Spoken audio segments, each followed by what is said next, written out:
नमस्कार। आप सभी का स्वागत है ऑनलाइन हिंदी व्याकरण माला में। मैं हूं शोभा पाटिल। आज के इस वीडियो में हम मानक हिंदी वर्णमाला के अंतर्गत व्यंजनों का वर्गीकरण भाग 3 का अध्ययन करने वाले हैं। देखिए, इसके पहले हमने व्यंजनों का वर्गीकरण के 2 भाग देखे हैं। पहले भाग में उच्चारण स्थान के आधार पर व्यंजनों का वर्गीकरण देखा। फिर दूसरे भाग में प्रयत्न के आधार पर व्यंजनों का वर्गीकरण यह हमने देखा।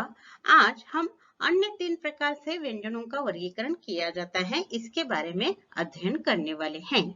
इनमें से पहला भाग है संयुक्तता और असंयुक्तता के आधार पर व्यंजनों का वर्गीकरण। इसमें व्यंजन के 2 प्रकार हैं, संयुक्त व्यंजन, असंयुक्त व्यंजन।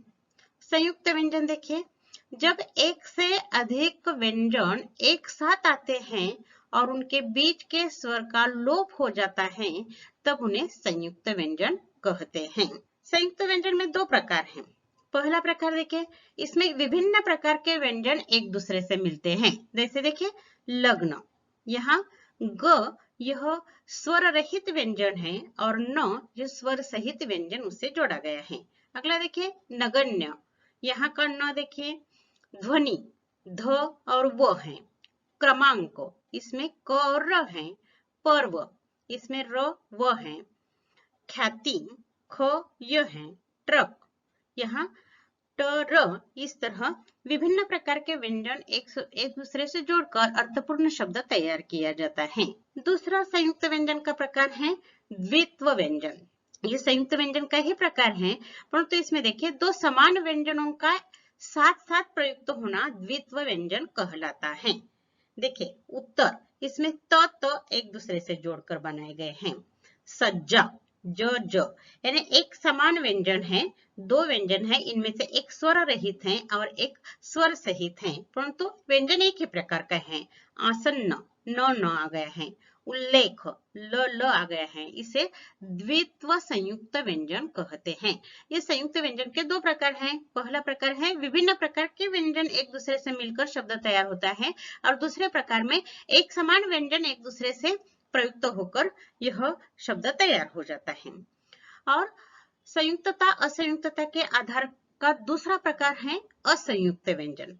जब व्यंजन अकेला आता है तो उसे असंयुक्त व्यंजन कहा जाता है। ऊपर देखिए 2 व्यंजन जोड़े हैं, इसलिए उसे संयुक्त कहा गया है। और अकेला आता है जैसे कि क म ल, इसमें क म ल अकेला अकेला व्यंजन आ जाता है, उसे असंयुक्त व्यंजन कहा जाता है। हिंदी के सभी व्यंजन असंयुक्त हैं, यानी कि क से ह तक के सभी व्यंजन असंयुक्त हैं। अगला प्रकार देखिए, उच्चारण शक्ति के आधार पर व्यंजनों का वर्गीकरण। यहाँ व्यंजन के 2 प्रकार हैं, अशक्त व्यंजन, सशक्त या बलि व्यंजन कहा जाता है। अशक्त व्यंजन देखिए, अशक्त व्यंजनों के उच्चारण में मांसपेशियां शिथिल रहती हैं। ये हमने स्वरों के बारे में भी देखा है। मांसपेशियां शिथिल रहती हैं, उसे अशक्त व्यंजन कहते हैं। यह स्पर्श व्यंजन के वर्ग देखिए, प्रत्येक वर्ग का 5वां व्यंजन है, वो अशक्त व्यंजन है। और इसके साथ य र ल व यह अंतस्थ व्यंजन है, और ऊष्म व्यंजन में से स है, जिसका उच्चारण करते समय मांसपेशियां शिथिल रहती हैं। देखिए, अ, ऐ, न, म, य, र, ल, व, स, इसका उच्चारण करते समय मांसपेशियां शिथिल रहती हैं। सशक्त या बलि व्यंजन, सशक्त व्यंजनों के उच्चारण में मांसपेशियां दृढ़ कसी हुई रहती हैं। देखिए, क, ख, ग, घ, च, छ, ज, झ, ट, ठ, ड, ढ, त, थ, द, ध, प, फ, ब, भ, श, श, ह, यानी प्रत्येक वर्ग के पहले, दूसरे, चौथे व्यंजन, यानी प्रारंभिक 4 व्यंजन, और ऊष्म व्यंजन में से 3 व्यंजन, ये विष्म श, श, ह, ये ऊष्म व्यंजन के 3 व्यंजन हैं। ये सभी सशक्त व्यंजन हैं। इनका उच्चारण करते समय मांसपेशियां दृढ़ कसी हुई रहती हैं। अगला प्रकार देखिए, अलिजिह्वा के आधार पर व्यंजनों का वर्गीकरण। ये व्यंजन के 2 प्रकार हैं, मौखिक व्यंजन, अनुनासिक व्यंजन।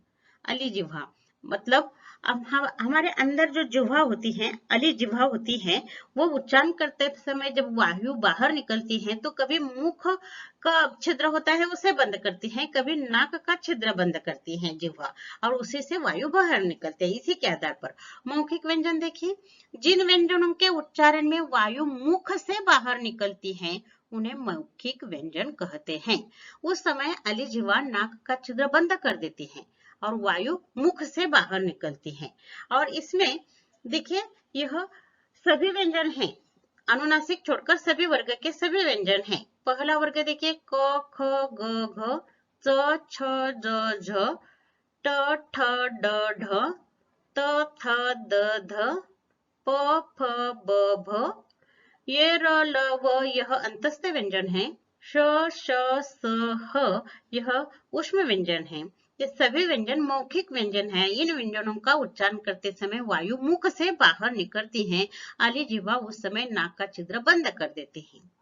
दूसरा प्रकार अनुनासिक व्यंजन, जिन व्यंजनों के उच्चारण में वायु मुख और नाक से बाहर निकलती है उन्हें अनुनासिक व्यंजन कहते हैं।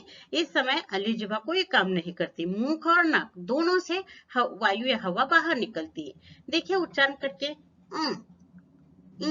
न न म, इसका उच्चारण करते समय हमारी मुख से निकलने वायु मुख और नाक दोनों से बाहर निकलती है, इसलिए इसे अनुनासिक व्यंजन कहते हैं। इस तरह व्यंजनों का वर्गीकरण हमने 3 भागों में देखा। उच्चारण स्थान के आधार पर व्यंजनों का वर्गीकरण, प्रयत्न के आधार पर व्यंजनों का वर्गीकरण और अन्य 3 प्रकार के व्यंजनों के वर्गीकरण हमने यहाँ देखा है। हाँ, अंत में एक ही दृष्टिक्षेप में आपको देखने के लिए यहाँ एक तालिका बनाई है। देखिए व्यंजनों का वर्गीकरण यहाँ आधार पर दिया है, पहले भाग में व्यंजन का प्रकार दूसरे भाग में दिया है और तीसरे भाग में कौन कौन से व्यंजन उस वर्ग में आते हैं। गहराई से अध्ययन करना, पहले व्यंजनों का वर्गीकरण का अध्ययन करने के बाद यह तालिका हर रोज देखने से स्पर्धा परीक्षा में आपको सफलता जरूर मिलेगी। उच्चारण स्थान के आधार पर देखिए व्यंजनों के 7 प्रकार दिए हैं, कंठ, तालव्य, मूर्धन्य, दंत्य, ओष्ठ, नासिक्य, दंतोष्ठ, और आगे उसके व्यंजन दिए हैं। फिर स्वर तंत्रियों की स्थिति के आधार पर, यह प्रयत्न के आधार पर 3 प्रकार है। देखिए स्वर तंत्रियों की स्थिति, वायु की मात्रा के रूप में, मुख अवयवों द्वारा वायु रोकने के रूप में जो व्यंजनों के वर्गीकरण है उसमें अघोष, सघोष, अल्पप्राण, महाप्राण, और वह मुख में 3 प्रकार आ जाते हैं, स्पर्श, नासिक्य, स्पर्श संघर्षी और संघर्षी, ये 4 प्रकार आ जाते हैं इसके अंतर्गत। 5वां प्रकार संयुक्तता तथा असंयुक्तता के आधार पर संयुक्त, द्वित्व, यह एक प्रकार है, और असंयुक्त यह एक प्रकार है।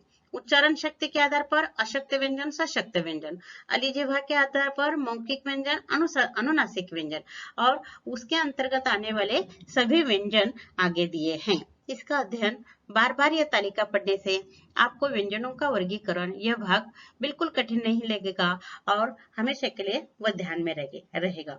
व्यंजनों का वर्गीकरण यह विभाग यहाँ समाप्त हो जाता है। अगले वीडियो में हम पंचाक्षर के नियम लेकर आने वाले हैं। तब तक के लिए धन्यवाद।